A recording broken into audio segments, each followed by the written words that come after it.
Hello everyone. So finally we have came up with custom field feature in our indent document. So from where you can go ahead and add a custom field in indent document and how you can use that particular field. So first you need to go to settings module, click on all modules, then go to settings. Now, once you come in setting, you need to go to documents. In documents, you will see an option of document field. Click on this. Now, after that, you need to select on which document you want to create. So as I mentioned, indent document. I will go below. I will select the indent. Now, here, once I will select the indent, then after you you will get an option to create the primary details custom field and item details custom field as you create in the invoice or in the PO or in other documents. So suppose on item detail, what I will do, I will quickly just go ahead and just create a custom field. Like I will just keep the name.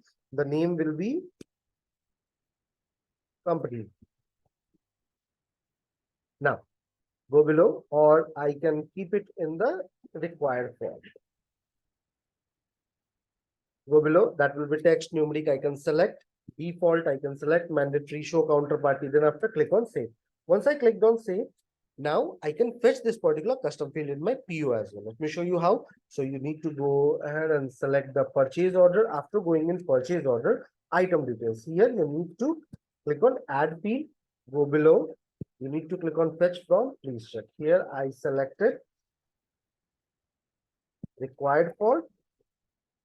I will just put the name required for, click on save. Once I clicked on save, so whatever the custom field data I will be keeping in the indent, once I will create a PO from that, it will directly come in the PO. I hope this video will be helpful to you in order to go ahead and create a custom field on email. In same way, we have also released the custom field for package list. Same way you can add it and you can add additional data and capture additional data in the package list also.